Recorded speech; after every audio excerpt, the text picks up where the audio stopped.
今天在市场看到有这种干葱头，我就买了2斤回来。这种干葱头呢，很难看得到有的。我们先来把它掰开来。干葱头呢，可以用来做菜或者熬葱油。今天我就用它来熬葱油。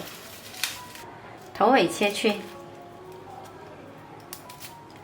再把表皮的膜撕掉。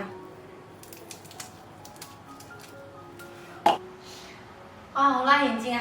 我得去阳台剥。跟我老公2个人剥了20分钟，终于剥好啦。来简单清洗一下。洗好了，摊开晾干水分。接着我们来熬猪油。锅底呢，先加入小半碗清水，把我们洗干净切好的猪肥膘放进来，全程调中小火来熬。我们这里加1小碗清水呢，熬出来的猪油会很雪白，而且更容易熬出油来。现在呢，猪油是炸了15分钟的状态，已经炸出来很多油啦。有些人会说吃猪油不健康，其实我是觉得什么东西呢都可以适当的吃一点，不要吃太多就好。猪油炒菜还是很香的。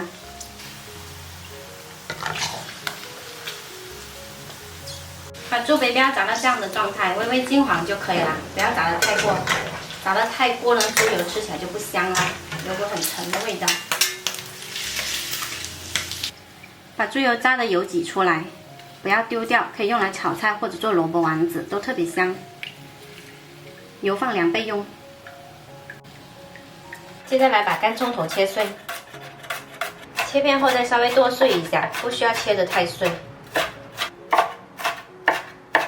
油温有一点点温度的时候就可以放进来炸，千万不要等油温升高了再放进来，那样子会炸锅的。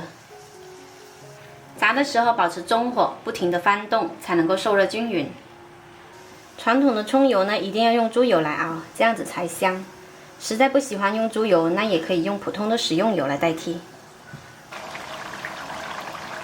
现在是熬了10分钟的状态，里面的水分呢已经熬干，可以慢慢炸香。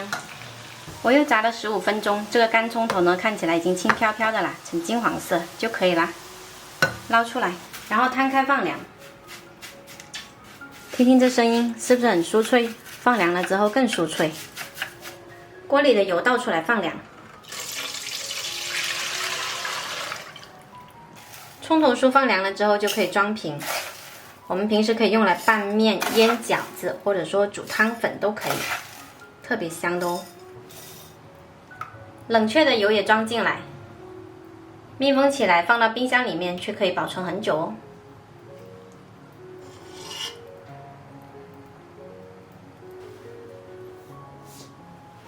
放凉后的葱油呢，它已经结成块啦。你看这里面的猪油颜色很雪白。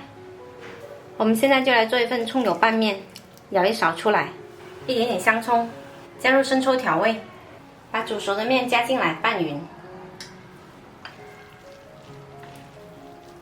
提前熬好葱油，早上5分钟就可以吃到香喷喷的葱油拌面啦。